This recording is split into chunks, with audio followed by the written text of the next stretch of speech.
बड'फाया जोंनि inspiration source of inspiration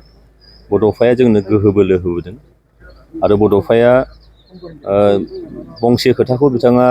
मानिनानै सोलियोमोन जे थां आरो थांनानै थानो हो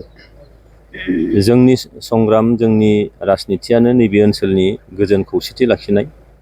आरो बे ओनसोलनि समान मोनथाय समान जौगानायनि थाखाय आरो बिनि थाखाय बड'फाया जिथु खोथा बुंदोंमोन खामानि मावदोंमोन बेनिखायनो दिनै आङो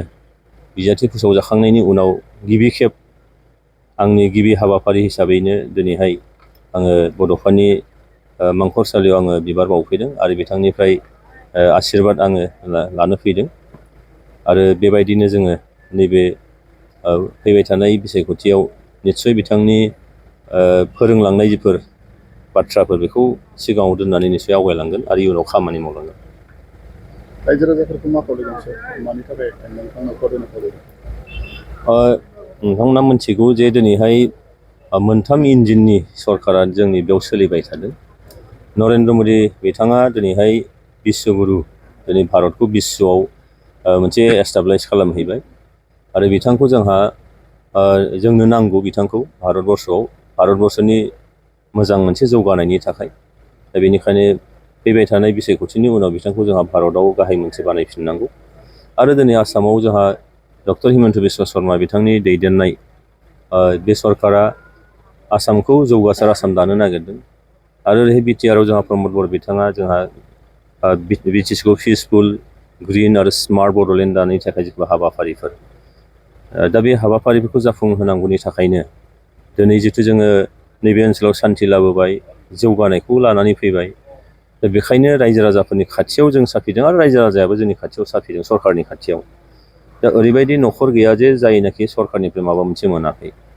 दा बे खार'नावनो दिनै आङो रायजो राजाखौ खावलायगोन जे जोंनि जौगानायखौ जोंहा लांबाय थानांगौ गोजोन खौसेथिखौ जोंहा लांबाय थानांगौ आरोबाव जोंहा भारतआव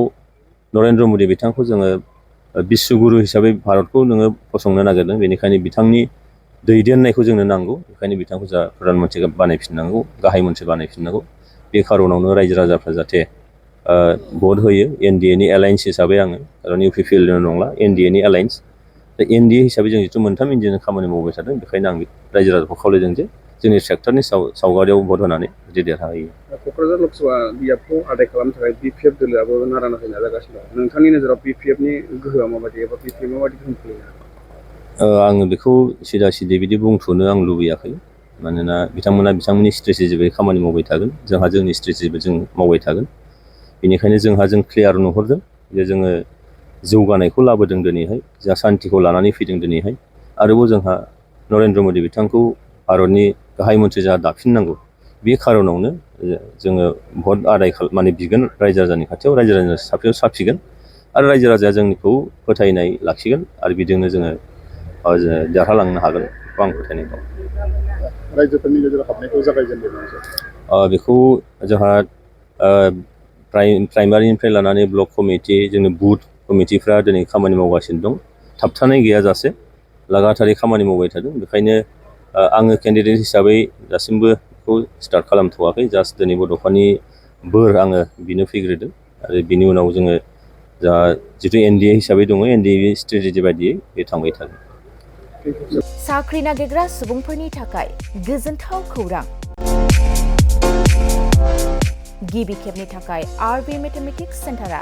बाक्सानि सदर मसलपुराव गासै कम्पिटिटिभ एग्जामनि थाखाय गोदानै कचिं सेन्टार बेखेवनो थांगासिनो दं। जायफोर सुबुंफ्रा गोजान जायगायाव थांनानै कम्पिटिटिभ एग्जामनि थाखाय कचिं लानो हायाखैमोन बिथांमोना बे बारनिफ्राय बे कचिंनि खाबुखौ आरबि मेथामेटिक्स सेन्टारनि जोहै मसलपुराव मोननो हासिगोन। बे कचिं सेन्टाराव बिथांमोना direct requirement 3rd and 4th grade railway SSC army GD Agniveer bank police आरो टेट आनजादफोराव जिरायनो हानाय बायदि रोंगौथि गोनां फोरोंगिरिजों फोरोंथाय होनाय जागोन। बे कचिं सेन्टारनि सोमोन्दै आबुङै मिथिनो थाखाय 9101450597 6900584714 आरो 9365132228 जानबुं अनजिमायाव खौरां लानो हागोन।